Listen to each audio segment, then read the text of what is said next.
How are you? Good. I'll let my staff get settled.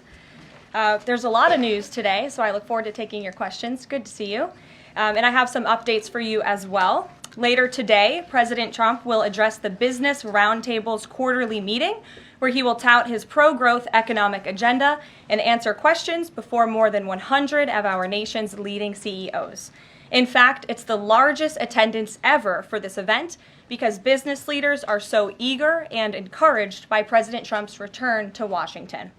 This follows President Trump's roundtable yesterday with the Technology CEO Council here at the White House, where he met with key leaders in the technology industry. And last night, President Trump also held an official swearing-in ceremony in the Oval Office for Sean Curran, who is now the 28th Director of the United States Secret Service. Sean demonstrated unbelievable bravery under gunfire in Butler, Pennsylvania this past July when an assassin tried to kill President Trump. As someone who got to know Sean personally throughout the campaign last year, I can say unequivocally that there is nobody better suited for this important role. And following the confirmation of Labor Secretary Lori Chavez DeRomer last night, the Senate has now confirmed 21 of President Trump's well-qualified cabinet-level nominees, far outpacing the previous administration. And looking ahead, tomorrow, the president will welcome the Taoiseach Micheál Martin of Ireland for the annual White House Shamrock ceremony. And Thursday, President Trump will welcome the NATO Secretary General for a working meeting and lunch. On the economy, February's jobs report was good news for America, particularly our manufacturing sector. The manufacturing sector gained 10,000 new jobs in just 1 month under President Trump. This rebound was led by the automobile sector, where we saw 9,000 new auto jobs created already. That is the most auto jobs added to the economy in 15 months. This was a complete turnaround from the Biden administration, where we were losing an average of 9,000 manufacturing jobs per month last year. Reuters is out with a report that a number of companies are now looking at expanding their presence or bringing their businesses into America because of President Trump's policies. And just moments ago, before coming out here, I saw another report by Reuters revealing that Merck has opened a $1 billion facility at its North Carolina site. This is just the latest pharmaceutical company to boost its U.S. manufacturing in lieu of President Trump's tariffs. This announcement follows Eli Lilly's plans to invest at least $27 billion to build 4 new manufacturing plants here in the United States. And Pfizer has also said it's considering moving their manufacturing overseas right here to the United States of America. As the president has said over and over again, when we purchase products made in the USA, the profits stay here, the revenue stays here, and most importantly, the jobs stay here. And despite the globalist mainstream media's attempts to worry consumers, President Trump will not repeat the trend of past American presidents who broke their promises to the American public and smiled while they stuck a knife in the back of American workers and shipped their jobs overseas. Our country has lost more than 5 million jobs in more than 90,000 factories due to devastating globalization over the last 3 decades alone. North Carolina lost 300,000 manufacturing jobs, including 60% of its furniture manufacturing jobs in the years following NAFTA. And in Michigan, globalist policies destroyed 250,000 jobs, including 40% of the auto industry, which again we know is clawing back because of President Trump's action already. These are harrowing statistics that represent countless towns and families who have been completely destroyed. But the America Last globalist era is ending under President Trump. He will no longer allow our country and our workers, our hard-working American families, to be ripped off. On another very important issue for the president, he continues to work hard to secure the border. If you missed it yesterday, CBP launched an enhanced home mobile app with a new feature, the Intent to Depart, which offers unlawfully present aliens or those aliens whose parole has been revoked an orderly and defined process to notify the U.S. government of their intent to depart the country. The CBP Home app strengthens our mission to secure the border and provides illegal aliens with a straightforward way to leave now before facing much harsher consequences later. A new report from Bloomberg just found that the number of aliens trying to reach our country by traveling through the jungle to Central America dropped a whopping 99% last month. And this follows the incredible news that illegal border crossings plummeted last month as well, down 94% at our southern border from last February under the Biden administration. As President Trump made clear during his historic address to Congress, we must finish this job and continue to carry out the largest deportation campaign in American history. And that is why the president fully endorses the continuing resolution that is before Congress and was negotiated by Speaker Johnson. He is encouraging all Republicans to vote yes on this clean CR, which freezes funding at current levels and will prevent the Democrats from getting their long-awaited government shutdown. Voting against this CR will hurt the American people and kill the incredible momentum that President Trump has built over the past 51 days. And lastly, before I take questions, I would like to commend the Washington Post, who I believe is in the room today. According to a new report from Axios, the Washington Post is overhauling their newsroom structure. It appears that the mainstream media, including the Post, is finally learning that having disdain for more than half of the country who supports this president does not help you sell newspapers. It's not a very good business model. And that's why we have people in our new media seat. And today we have Sargar Anetti, who is the host of Breaking Points, a popular political YouTube news and podcast show that has racked up nearly 1 billion views on YouTube, several hundred million podcast downloads since its launch in June 2021. He's also a former member of the White House Correspondents Association, but is now a part of the thriving independent media. We're very happy to have you with us here today. Why don't you kick off our briefing? Thank you. Really appreciate you having me, Karoline. A couple of questions for you, if I may. First on the stock market. So currently it's the 25th anniversary today of the dot-com bubble crash. There's a lot of concern for a lot of Americans right now about the state of the economy. President Trump has refused to rule out a recession. Secretary Lutnick, however, has told us there will not be one. So can the White House just tell and assure Americans today that there's not going to be a recession? Well, there's a lot to unpack there. So let me start by saying that, first of all, when it comes to the stock market, the numbers that we see today, the numbers we saw yesterday, the numbers we'll see tomorrow are a snapshot of a moment in time. And as President Trump has said, and I'm here to echo the remarks of this president of this White House, we are in a period of economic transition. We are in a period of transition from the mess that was created under Joe Biden in the previous administration. Joe Biden left this country in an economic disaster. Several statistics to point out. The delinquency rate on credit card loans increased 63% under Joe Biden, hitting a near 12-year high. Under Joe Biden, all net job growth went to foreign-born Americans. Real wages declined by 1.5% under Joe Biden. And as we all know, and this administration continues to combat, prices soared more than 20% under Joe Biden because of his reckless spending and economic policies. So we are in a period of transition from that economic nightmare under a president who had no idea what he was doing, never held a private sector job in his life, into a golden age of American manufacturing under a businessman and a deal maker in chief in President Donald J. Trump, who is implementing the formula that we know works. Look at President Trump's results in his first term. If people are looking for certainty, they should look at the record of this president. That's why the American people re-elected him back to this office. And look at everything that President Trump has already done and his team has already done in just 51 days. The massive efforts to deregulate, tax cuts, which we need Congress to pass the Trump economic agenda, the Trump tax cuts, which will unleash economic growth. And the president also addressed this directly, I will point out as well, when you look at what he said on Air Force One. And he said he wants the American people to have so much money in their pockets they don't even know what to do with it. That's the intent of this administration, and we're working very hard every day on that goal. Second question on the CR. So President Trump came out today in a primary challenge against Congressman Thomas Massie. Congressman Massie's been a supporter of DOGE. He's been a supporter of Make America Healthy Again. What kind of message is this White House sending against a congressman who's sticking up for principles that he's long held in the chamber and voting against continuing resolution and spending? I think the president has made it very clear that he believes it's critical for conservatives and Republicans, and frankly all members of Congress, to get behind this continuing resolution to keep the government funded. The president wants to continue the momentum that he has built over the last 51 days.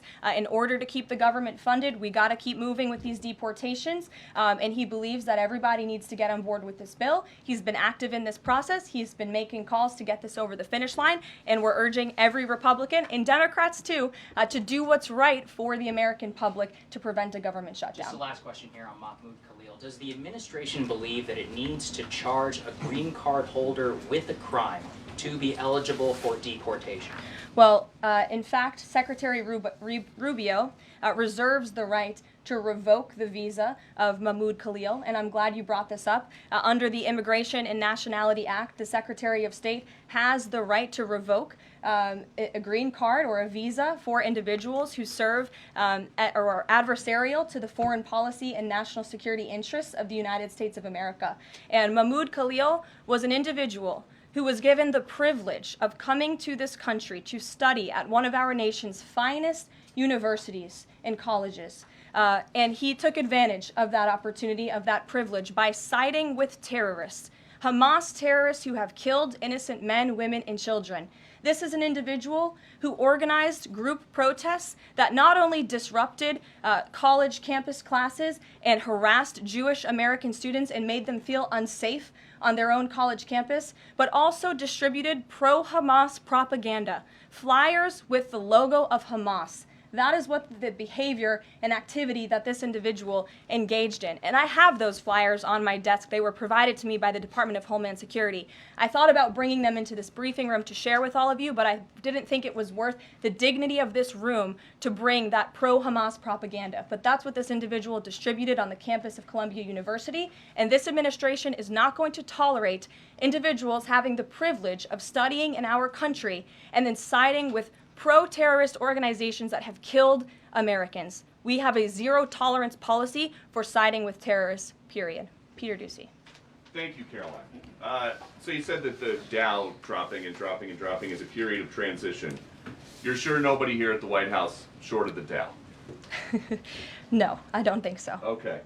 But is there any concern here that it's going to be harder to ask certain federal workers to retire if they look at their retirement accounts and they're getting robbed every day? Well, I'm glad you brought up workers, because that's exactly who President Trump is looking out for with his America First trade policy and his America First economic agenda. And if you look at, there's great indication to be optimistic about where the economy stands. And the American people, investors, CEOs, small business owners, but most importantly workers, should bet on President Trump, because his tariff policies, what he envisions is reciprocity, fair trade practices where American workers are put first and are no longer ripped off by foreign countries all over this world. President Trump says he's going to buy a Tesla today. Did he buy it? And when is the last time he drove a car?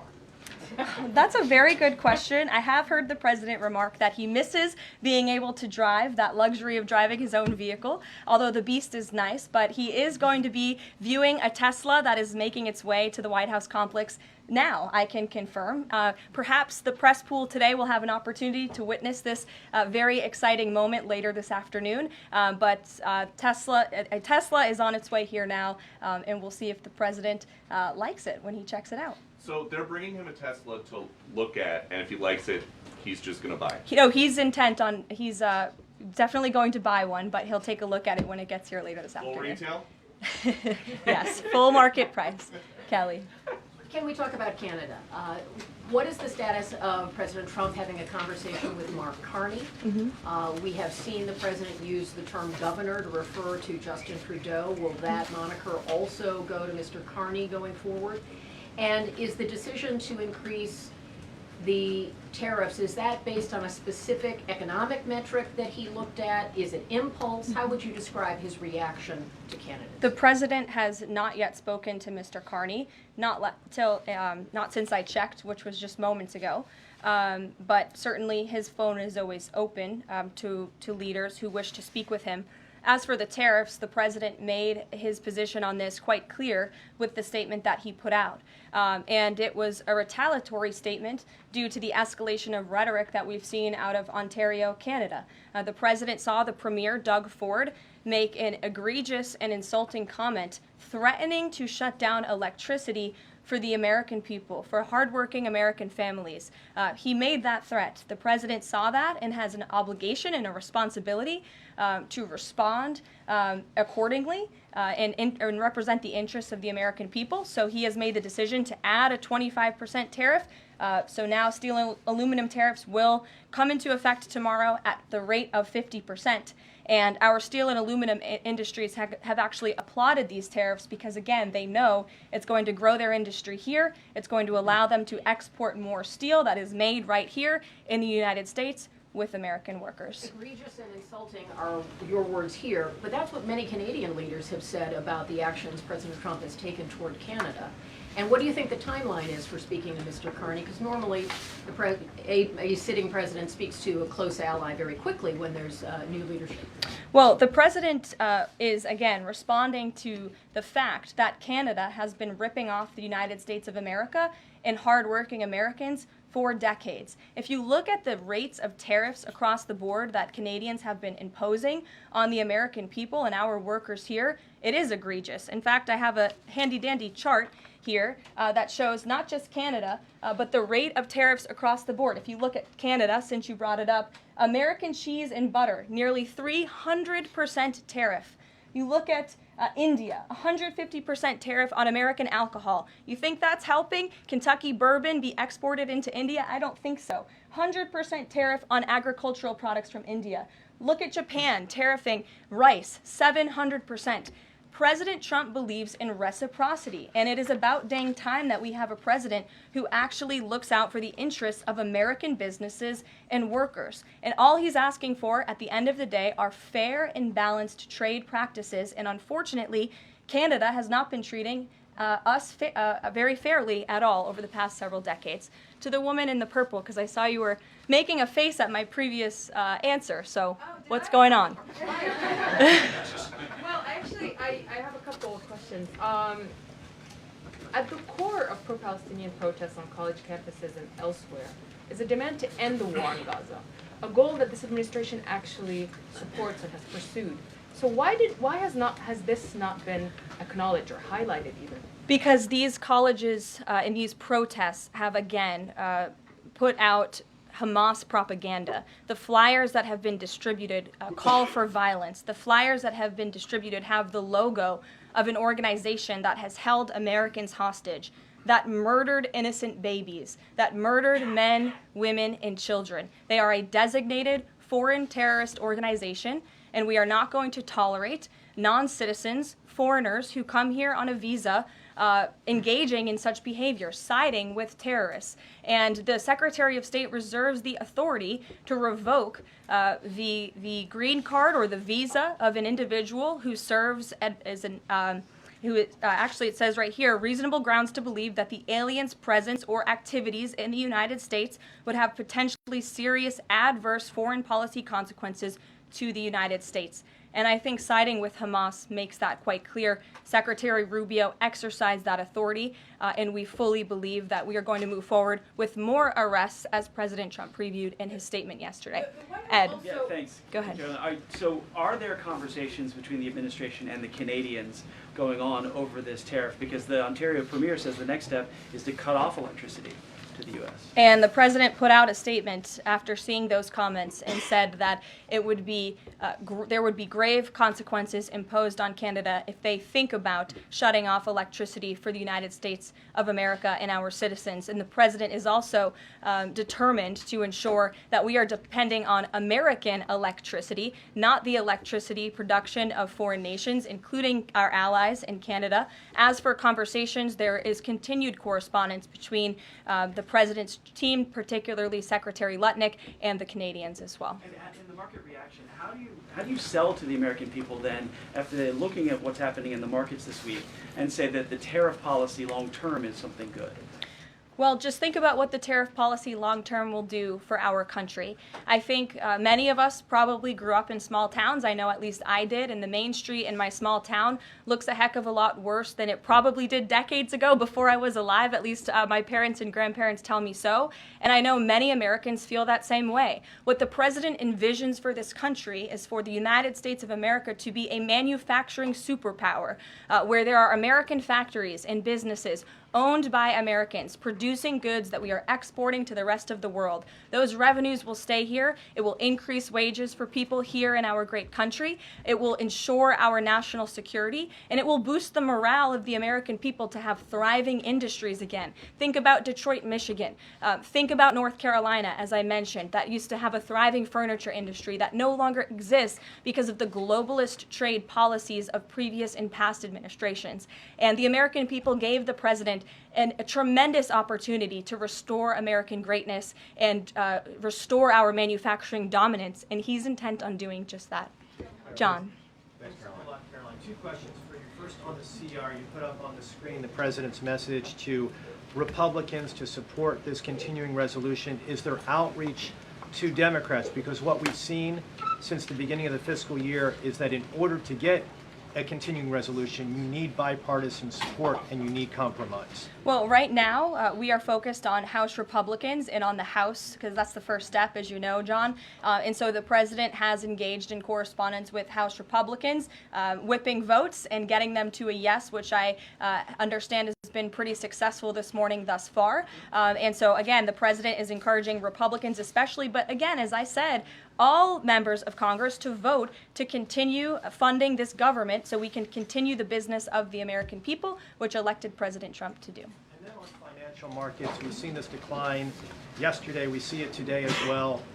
It seems that the read on the president's policies is one in which they do not have confidence in his trade tariffs policy. They do not have confidence in what the president said to Fox News over the weekend, that he didn't rule out the idea of a recession. What is your read in terms of the decline that we've seen over the last week and a half in financial markets? Well, I think there's actually a lot of reason to be confident, and many people do feel confident. Just look at the nearly $2 trillion in private investment that this president has secured. Look at the comments made by the CEO of Apple, one of the biggest companies in this world, who said that he is bullish on the future of American innovation under the leadership of President Trump.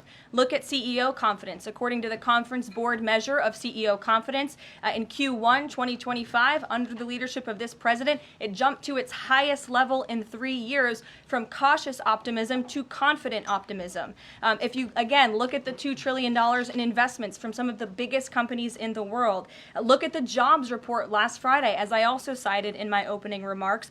Fox Business reported that Trump sees a manufacturing boom in first full jobs report of his second term. Look at the auto jobs that have already poured back into America. We added 9,000 new auto jobs. Those are sticky jobs. Those are good paying jobs. That's 9,000 American families who will now be able to live the American dream because of the policies of this administration. You also look at small business optimism. The NFIB put out a report this morning. Small business optimism continues to be far higher than it ever was under the previous administration. There's a lot of reason to be optimistic. And again, the American people, CEOs and people on Wall Street and on Main Street should bet on this president. He is a deal maker, he is a businessman, and he's doing what's right for our country. He wants to restore wealth to the United States of America. Michael, good to see you. Hey, Caroline, thank you. Two questions, if I may. Will the administration be providing any relief to states affected by the Ontario power tariff? Well, the president has made it very clear that Canada would be very wise not to shut off electricity for the American people, and we hope that that does not happen. As for what would happen if that does take place, I'll leave it to the president to make those decisions. And does President Trump share the Justice Department's concern over rising egg prices and possible collusion of big egg Well, we definitely do share the concerns of the American people when it comes to the price of eggs. However, good news, the average cost of a dozen eggs is actually down since Secretary Rollins and President Trump announced their plan. It's down $1.85. So that's good news on the cost of eggs. And as we know, under the Biden administration, egg prices went up 22%. This is another example of an economic mess that President Trump inherited, and the Secretary of Agriculture and the President are focused on fixing it. Secretary Rollins put out a 4-point plan rather, to address this crisis, and she has been honest and realistic with the American people, as this administration always is. It will take about 3 to 6 months to get the egg supply back to where it should be, but she's focused, and this administration is focused on doing that every day. Karen. Thanks, Caroline. Just back on the markets, you said that what we're seeing this week right now on Wall Street is a snapshot of a moment in time. But does the president think he bears any responsibility for the turmoil in the stock market this week? Look, the president is unwavering in his commitment to restore American manufacturing and global dominance, and I think he doubled down on that this morning with his new statement and the tariffs that will be implemented tomorrow on steel and aluminum. And he has said recently he's not looking at the market. He said you can't really watch the stock market, but all of the gains since Election Day have been erased in the S&P 500. At what point, how far do stocks have to fall before the president considers it a factor and changes course? Again, as I just said, the president will look out for Wall Street and for Main Street just like he did in his first term, and people on Wall Street and Main Street should bet on this president. He's doing what's right for this country. Nick, good to see you. Good to see you too. Thank you, Caroline. So, is the president prepared, like what we saw with Congressman Massey, to pressure other Republican lawmakers into supporting this continuing resolution? Well, he is very much, as I said, engaged in this process. He's been making calls to lawmakers on Capitol Hill, and I think his statements against Congressman Massey speak for themselves, and I will let the president put out any additional statements if he chooses to, but he fully expects all House Republicans to vote for this continuing resolution. And just to follow up, can we start to anticipate seeing more of the president weighing in on upcoming 2026 races like we saw this morning? I'm not sure about that. I'm not even sure if I'm allowed to speak about that from this podium. I would check in with our outside political team for guidance on future races and the president's involvement. Elena. Thank you. I wanted to ask about some comments Elon Musk made yesterday. He said that there is $500 to $700 billion in waste and fraud and entitlement spending. He called it, quote, the big one to eliminate. Earlier this month, he also referred to Social Security as a Ponzi scheme. Should Americans expect changes, big changes, to Social Security and Medicare? President Trump has been unequivocally clear on this. He is going to protect Social Security and Medicare benefits and Medicaid for hardworking Americans who paid into these entitlement programs and deserve those hard-earned benefits. And unfortunately, the mainstream media has taken Mr. Musk out of context. I saw a Bloomberg headline that our team actually worked on getting updated and fixed because it was so wrong, and it took Mr. Musk out of context. What he was specifically referring to cutting was the waste and the fraud and abuse that does exist in these programs. According to an IG report from the Social Security Administration, there's more than $70 billion of fraud in the Social Security program alone that we know of. And so the president will continue to protect these programs for hardworking Americans, and actually cutting the waste, fraud, and abuse out of these programs will protect it for hardworking Americans. But respectfully, he said around $500 to $700 billion. There was no evidence to claim that, and also if that is the case, that would represent more than a third of what Social Security paid out last year, maybe 20% of Social Security and Medicare. Again, if you read his full quote, he said, we think, so it's an estimate based on what he's seen. He's not saying definitively, he's saying that's what DOJ suspects and thinks. And that's exactly why DOJ was created, to ensure that we are investigating the fraudulent spending, the wasteful abuse across our federal government. And I would remind everybody in this room that 77% of the American people support this effort by Elon Musk and DOJ to identify such waste, fraud, and abuse. Caroline. Go ahead. Thanks, Caroline. You're welcome. If we could just step back for a second. When President Trump last addressed the BRT when he was on the campaign trail, his big push was on tax cuts. He's going there today, as he's proposing tax hikes in the form of tariffs. Not and true. I'm curious He's not for doing why that. he's prioritizing that over the tax cuts. He's actually not implementing tax hikes. Tariffs are a tax hike on foreign countries that, again, have been ripping us off. Tariffs are a tax cut for the American people, and the president is a staunch advocate of tax cuts. As you know, he campaigned on no taxes on tips, no taxes on overtime, no taxes on Social Security benefits. He is committed to all three of those things, and he expects Congress to pass them later this year. I'm sorry, have you ever paid a tariff? Because I have. That's they it. don't get charged on foreign companies, they get charged on the importers. And ultimately, when we have fair and balanced trade, which the American people have not seen in decades, as I said at the beginning, revenues will stay here, wages will go up, and our country will be made wealthy again. And I think it's insulting that you are trying to test my knowledge of economics and the decisions that this president has made. I'm now regret giving a question to the Associated Press. Mary, go ahead.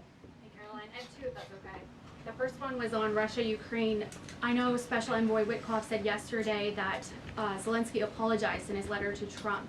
Can you share any more about that letter and what else might be interesting from it that we don't know? Yes, the president did reference that letter, as you're saying, in his joint address to Congress. And I do have an update. As you know, Secretary of State Rubio and our National Security Advisor Mike Waltz have been negotiating with the Ukrainians today in Saudi. They will be providing a full readout of that meeting very soon. But I can assure you and everybody here and the American people that the news we've received from that meeting throughout the day and the president has been briefed on is positive. This meeting has been productive. I will let Secretary of State Rubio and our National Security Advisor speak to the specifics of what has taken place today when they are ready to do so when the meeting concludes. Lindsay, go ahead. The president has said this is the first of many arrests like this. Does the administration have a rough estimate of how many arrests you're planning to make similar? I don't have an estimate. I do know that DHS, based on very good intel that they have gathered at the direction of the president's executive order, which made it very clear to the Department of Homeland Security that engaging, as I said, in anti-American, anti-Semitic, pro-Hamas protests will not be tolerated. So since the president signed that executive order and since Secretary of Known has taken the oath at DHS, they have been using intelligence to identify individuals on our nation's colleges and universities, on our college campuses, who have engaged in such behavior and activity, and especially illegal activity. And so I don't have a readout on how many arrests will come, but I do know that DHS is actively working on it. And I also know that Columbia University has been given the names of other individuals who have engaged in pro-Hamas activity, and they are refusing to help DHS identify those individuals on campus. And as the president said very strongly in his statement yesterday, he is not going to tolerate that, and we expect all America's colleges and universities to comply with this administration's policy. Jasmine. Thank you so much, Caroline, for the question. On Canada, after all of these threats to increase tariffs or turn off electricity, I wonder, does this administration still consider Canada to be a close ally of the United States? Well, I think Canada is a neighbor. They are a partner. They have always been an ally. Perhaps they are becoming a competitor now. But as the president also laid out in his Truth Social post today, he believes that Canadians would benefit greatly from becoming the 51st state of the United States of America. And I actually looked into some of the research about the cost of living in Canada, and the cost of living is much higher than it is here in the United States of America. The average cost of a home in Canada is much higher. In Quebec, the highest tax rate for an income of $150,000 or more is 53.3%, more than half of Canadians' incomes they are being taxed on. So the president has made it clear that he believes Canadians would be better served economically, militarily, if they were to become the 51st state of the United States of America. Reagan. Thank you, Caroline. A week ago, Attorney General Bondi said a truckload of Epstein files had been delivered to her office from the SDNY. When can we expect those files to be released to the public? I would defer you to the Department of Justice. I don't have a timeline here. Do you have any update on the JFK files? I don't at this moment. Again, I would defer you to our DNI director, Tulsi Gabbard, and also the Department of Justice. I know that they are working on that diligently, as the president requested them to do. Christian. Thanks, Caroline. Two questions since we've been talking about tariffs. Have there been any updates on standing up the External Revenue Service to collect revenue from that? Well, we need reciprocal tariffs to go into effect first, and as you know, the president will be rolling those out on April 2nd, and then the next start of that process is collecting that revenue to ultimately create the External Revenue Service, which Secretary Lutnick is working very hard on and is quite enthusiastic about, if you have noticed from his media interviews. Can the president do that through executive action, or will it require legislation? Well, the president already signed an executive order to direct the Secretary of Commerce to establish the External Revenue Service, or at least to identify ways in which it can be done. I would defer you to the Department of Commerce for more on specifics on that. Sure, in the back. Thank you very much, Caroline. I have two questions on South Korea and North Korea. First question, as you know, South Korean President Yoon has been released from illegal detention. What is the reaction of the United States as an ally? Is there a possibility of a summit with President Trump when President Yoon returns? Second question on North Korea. North Korea launched the several ballistic missiles into the west coast yesterday. What is the White House's reaction on this? Sure. Yes, I'll start with your question on North Korea. We condemn these actions and we call on North Korea to stop their unlawful and destabilizing actions. As for South Korea, the U.S. and Republic of Korea's alliance is ironclad, and the Trump administration remains in close contact with our South Korean counterparts as we work together to promote a free and open Indo-Pacific. Sure. First question you didn't answer that release of South Korean president from jail. I don't have anything on that, but I can certainly check in with the National Security Council and get back to you. Sure, good to see you. Press Secretary, many are concerned about the validity of President Biden's official actions and also his pardons of the possible criminal actions of individuals such as his family members and Liz Cheney, as information is emerging that many of his official actions were auto-signed, possibly even the pardons, and without his knowledge or consent. Does the White House have any information available currently that Biden was actually the one that approved and signed those pardons? And second question, will the DOJ investigate whether President Biden's cognitive decline allowed unelected staff to push through radical policy and pardons without his knowing approval?